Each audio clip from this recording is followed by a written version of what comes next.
Good evening, guys. Today I told about how to find the interest in Dev C++. You want to know that every person is find out in the book from interest. Today I will tell how to find the in Dev C++ interest.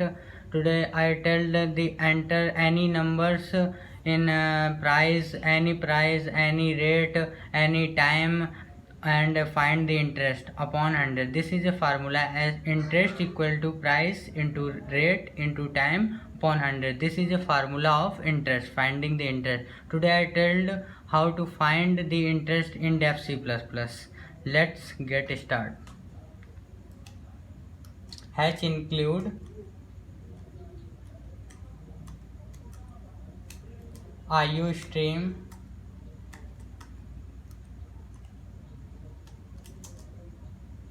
using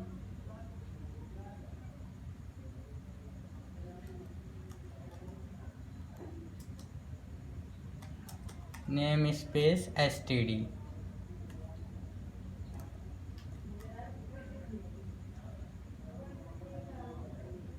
Using namespace std.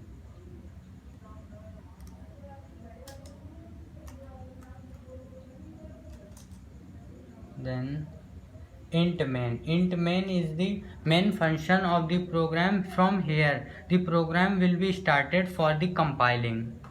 Int main is the use for is process of compiling. This is a function a. Yes, this is a bracket for compiling the any program.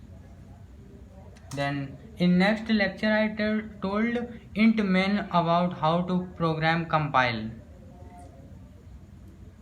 Then semicolon, and we will take int p. P is a price. If we write p, then also it is understand. If we write price, then also the computer will understand. अगर आप लोग p लिख देंगे तो भी computer समझ जाएगा, अगर आप लोग प्राइस लिखेंगे तो भी कंप्यूटर समझ जाएगा. प्राइस हम लेंगे, हम लोग जानते हैं कि जो वो इंटरेस्ट फाइंड आउट करने का फार्मूला होता है पी. प्राइस हमको लेना पड़ेगा, रेट लेना पड़ेगा, टाइम भी बताना पड़ेगा, और इसके लिए हमें इंटरेस्ट जो फाइंड आउट करना है वो भी बताना पड़ेगा. तो प्राइस जो होता है इंटीजर वैल्यू होती है, कोई एक फिक्स वैल्यू होती है, जैसे 1000 ले लिया, 10,000 ले लिया, इसलिए प्राइस इंटीजर में ली जाएगी. और जो रेट होता है वो पॉइंट वैल्यू भी दी, परसेंटेज पॉइंट वैल्यू भी आ सकता है. इसलिए हमें यहाँ पर टाइम जो होता है एक फिक्स होता है. टाइम कोई ये तो होता नहीं है कि 0.1 सेकेंड, ये तो टाइम होता नहीं है. टाइम होता है एक फिक्स, जैसे 10 मिनट, 10 सेकेंड, 3 सेकेंड. इसलिए आप लोगों को मैं बताता हूँ कि जो इंट है, इंट पे ही ये जो इंट है, इसको हम इंट पे वैल्यू इसलिए ले रहे हैं क्योंकि इसमें जो वैल्यू आएगी वो एक फिक्स वैल्यू है, इंटीजर वैल्यू आ रही, इसलिए हमें इन दोनों को इंट पे ही लेना है. Then float. अब हम लोग लेंगे फ्लोट. यहाँ पर फ्लोट क्या करता है कि फ्लोट हमेशा पॉइंट वैल्यू लेता है, जैसे 0.3, 0.4, एनी पॉइंट वैल्यू, कोई भी पॉइंट वैल्यू लेता है, और पॉइंट वैल्यू 5 तक लेता है, ना कि इससे एक्स्ट्रा कोई वैल्यू. 0.5 के बाद, पॉइंट के बाद 5 वैल्यू के बाद एक्स्ट्रा वैल्यू नहीं लेता है फ्लोट. ये भी आप लोग याद रखने की ज़रूरत है. फ्लोट जो होता है, फ्लोट में हम लोग लेंगे SI, इंटरेस्ट कॉमा इंटरेस्ट लेंगे, और इस पे हम लोग लेंगे रेट, क्योंकि जो हमारा रेट होता है वो एक पॉइंट वैल्यू में भी दे दिया जाता है, इसलिए हम इसको इंटीजर इसमें लिया है. प्राइस और टाइम हमारा इंटीजर है, और जो फ्लोट है, फ्लोट हमारा इंटरेस्ट है और रेट है फ्लोट में. Then next line, we use cout. अब हम लोग क्या करेंगे, एंटर कराएंगे. Enter the 1 minute.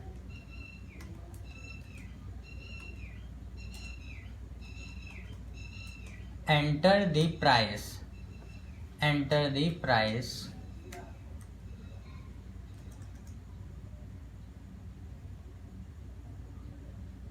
यहाँ पर हम लोगों ने एंटर प्राइस किया.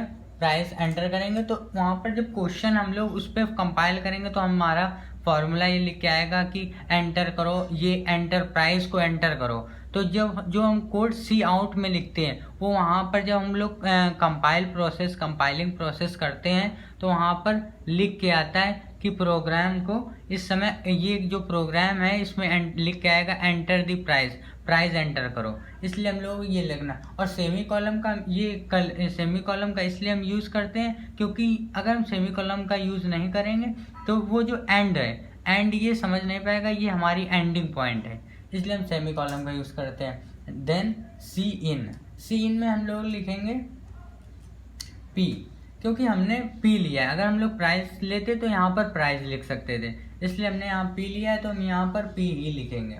देन सेमी कॉलम का यूज़ करेंगे और हम लोगों को एंटर कराना है, एंटर। आप लोग इसको कॉपी करके इसमें चेंजमेंट कर सकते हैं डायरेक्ट भी, जैसे इसको हमने जैसे कॉपी कर लिया और ये किया, और कंट्रोल सी से कॉपी होता है। आप लोग कंट्रोल सी दबाएंगे तो इससे कॉपी हो जाएगा, और आप लोग पेस्ट करना है कंट्रोल वी पेस्ट, और यहाँ पर हम क्या कर देंगे एंटर दी टाइम।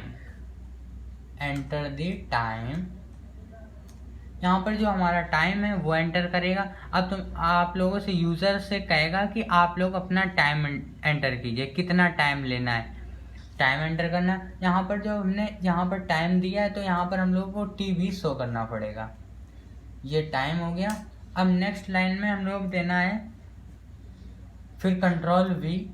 यहाँ पर अब हम लोगों को प्राइस दे दिया, हम लोगों ने टाइम दे दिया, प्राइस भी दे दिया। अब हम लोगों को रेट की ज़रूरत है, रेट कितना देना है। अब यहाँ पर लिखेंगे हम रेट, RAT, रेट जब एंटर हम लोग करेंगे तो रेट हम लोगों को नीचे भी यहाँ पर रेट बताना पड़ेगा कि हम लोगों को रेट ही एंटर करना है। और फिर इसके बाद नेक्स्ट लाइन में हम क्या करेंगे, अब हम इसमें फार्मूला देंगे। फार्मूला हमारा इंटरेस्ट का होता है SI equals to P into R into T upon 100। ये हमारा फार्मूला होता है। Price interest equal to price rate time upon 100। This is a formula of the interest. Then we use SI because we will interest, क्योंकि हमने जो ऊपर interest के लिए जो यूज़ किया वो SI यूज़ किया है, इसलिए हम लोगों को यहाँ पर SI ही यूज़ करना पड़ेगा। SI equals to P into R into T। This is a 100।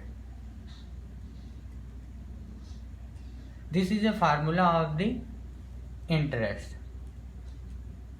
ये हमारा फार्मूला है इंटरेस्ट फाइंड आउट करने का। देन नेक्स्ट लाइन, अब यहाँ पर हम लोग बताना पड़ेगा कि हम लोग जो फार्मूला फाइंड आउट करना है तो इंटरेस्ट हमें अब उसको कंप्यूटर को, क्योंकि कंप्यूटर हमेशा अपनी लैंग्वेज को कैसे समझेगा, इसके लिए हम लोग को बताने के लिए हम लोग यहाँ पर सी आउट देना पड़ेगा। क्योंकि सी आउट जो होता है वो कंप्यूटर को मतलब बताता है कि ये हमको चीज़ चाहिए, ये कुछ भी आप सी आउट में लिखेंगे वो एंटर वहाँ पर कराएगा। जो भी आप यहाँ पर लिखेंगे सी आउट में कुछ भी लिख दें XYZ तो वो वहाँ पर प्रिंट करेगा। क्योंकि हमने आप लोगों को पिछले लेक्चर में बताया था कि जो हेलो हमने C++ किया था तो उस पर लिख के आया था हेलो C++ आउटपुट जो आया था। इसलिए जो भी हम सी आउट पे लिखेंगे यहाँ पर हम सी आउट पे लिखेंगे interest is, C out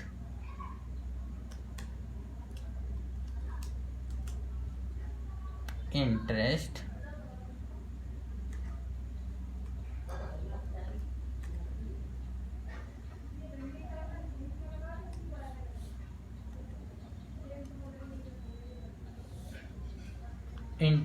is. आप लोग यहाँ पर इंटरेस्ट भी लिख सकते हैं, SI भी लिख सकते हैं, कुछ भी लिख सकते हैं। Interest is. अब यहाँ पर हम लोग क्या करेंगे, यहाँ पर इसको हमें बताना पड़ेगा, हमको इंटरेस्ट फाइंड आउट करना है तो यहाँ पर SI हम यूज़ करेंगे। इसके बाद हमारा ये प्रोग्राम कंप्लीट हो गया है। अब यहाँ पर हम रिटर्न ज़ीरो हम क्यों यूज़ करते हैं, क्योंकि हमने वहाँ पर इंट मेन लिया था। यहाँ पर देखिए आप लोग दिखाते हैं, ये अगर यहाँ पर ये जो चीज़ है अगर हम यहाँ पर इंट ना लेते तो हम यहाँ अगर वाइड लेते तो हमें रिटर्न 0 की कोई ज़रूरत नहीं थी। तो हम रिटर्न 0 ना लिखें तो भी प्रोग्राम कंपाइल करेगा। अगर इंटीजर इंट में लिया है तो हम लोगों को रिटर्न 0 देना कंपलसरी है, very important. If we not give the int, then it will not compulsory to give the return 0. Then we give return 0.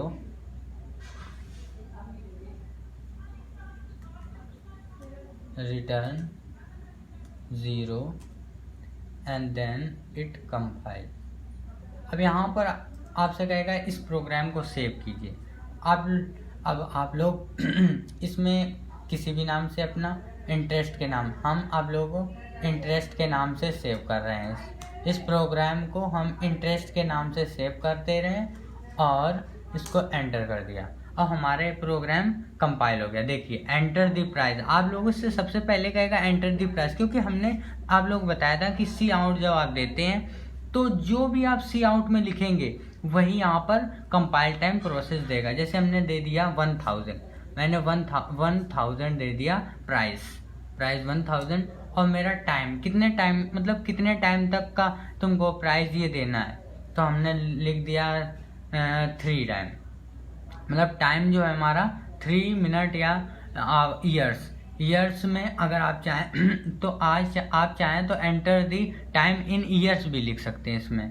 तो यहाँ पर मैंने टाइम दिया 3। इसके बाद आपसे पूछेगा एंटर दी रेट। अब इसमें रेट कितने रेट पे आप बेचना चाहते हैं या फिर ख़रीदना चाहते हैं सामान, तो मैंने लिख दिया यहाँ पर 43। Then it give your output. Interest is 1290। This is very easy in dev C++ finding the interest. This is enter the price is 1000, enter the time 3 and enter the rate 43. The interest is 1290. This is a output. So guys, this is our video for finding the interest, and you will also try to find interest any number. Then we give another number. Then if we give 4000, then also it compile. Time is 4 and rate is 37. I give 37. Then output is 5920. This is the output.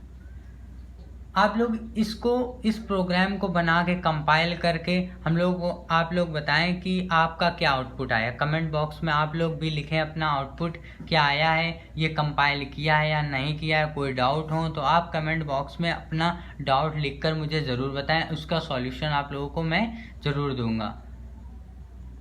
चलो इस video को आप लोग इसमें YouTube पे like कीजिए, subscribe कीजिए, ज़्यादा से ज़्यादा शेयर कीजिए। मिलते हैं अगले वीडियो में।